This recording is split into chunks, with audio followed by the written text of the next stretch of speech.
நமக்கு உடம்புல ஒரு வியாதி அந்த வியாதி சரியாகிறதுக்கு நாம என்ன பண்ணுவோம்?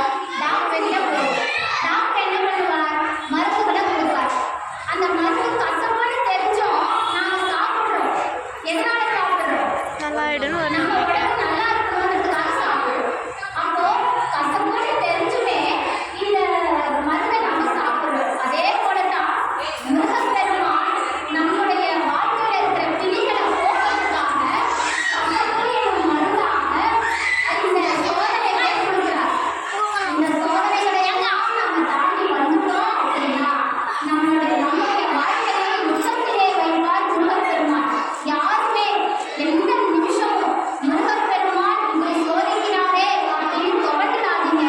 முருகப்பெருமான் சோதிச்சா அதுல ஒரு காரணம் இருக்கும், அதுல ஒரு செயல் இருக்கும், அதுல உங்களுடைய வாழ்க்கைக்கான வெற்றி இருக்கும். எல்லா விஷயத்தையும் முருகப்பெருமான் கிட்ட விட்டுருங்க. எந்த விஷயமா இருந்தாலும் சரி, வாழ்க்கையில எப்பேற்பட்ட துன்பமாக இருந்தாலும் சரி. இன்னைக்கு நிறைய பேர் வாழ்க்கையில இருக்கிற பிரச்சனைக்கு எத்தனையோ பரிகாரம் செய்யும்.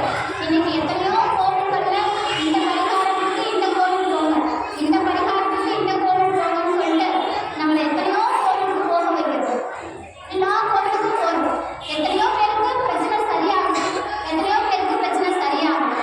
ஆனா முருகப்பெருமானை நினைச்சு உள்ளன்போட அவன் கால் பணிஞ்சிட்டீங்க அப்படின்னா உங்களுக்கு இந்த கிரகங்களால வரக்கூடிய பாதிப்பா இருக்கட்டும், நாட்களால வரக்கூடிய பாதிப்பா இருக்கட்டும், நம்முடைய வினைகளால வரக்கூடிய பாதிப்புகளா இருக்கட்டும், எதுவுமே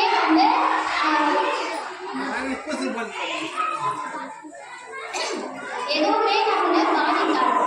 அதுக்கு தான் சொல்லிட்டாங்க, நாடென் செய்யும் வினைதானென் செய்யும் என்னை நாடி வந்த கோலென் செய்யும் கொடுங்கோற்றென் செய்யும் குமரேசரின் தாளும் சிலம்பும் சதங்கையும் சண்டையும் தோளும் கடம்பும் எனக்கு முன்வந்து தோன்றினதே இல்லை. அதாவது நாடென் செய்யும் இந்த நாடு இந்த நாடு வந்து அற்புதமா அமைந்தோ இல்லையோ, ஆனா அந்த நாடு நம்மளை எதுவும் பண்ணாது. வினைதான் செய்யும், நம்முடைய வினைகள் நம்மளை எதுவும் செய்யாது. கோலென்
நிச்சயமாக உங்ககிட்ட பேசுவார். அப்படி நம்முடைய மனம் எப்போ தூய்மையாகுதோ அப்போ முருகப்பெருமான் நம்மோட பேச ஆரம்பிச்சிருவார். இது எல்லா முருக பக்தர்களும் உணர்ந்த ஒரு விஷயம். நம்ம முருக பக்தன் அப்படின்னாலே முருகன் அடிமை, முருக பக்தி, இது ரெண்டுத்துக்கும் ஒரு வித்தியாசம் இருக்கு. அது என்னங்க ரெண்டுமே ஒன்றுதானே? இது என்ன வித்தியாசம் இருக்கு அப்படின்னா, முருக பக்தி அப்படிங்கிறது என்ன அப்படின்னா, முருகன்கிட்ட போய் முருகா எனக்கு இந்த பிரச்சனை எல்லாம் இருக்கு, தீர்வை முருகா அப்படின்னு கேட்குறது முருக பக்தி. ஆனா எந்த பிரச்சனை இருந்தாலும் அதையெல்லாம் ஒதுக்கி ஓரமாக வச்சுட்டு முருகன்கிட்ட போய் நின்று முருகா என்னை பார்த்து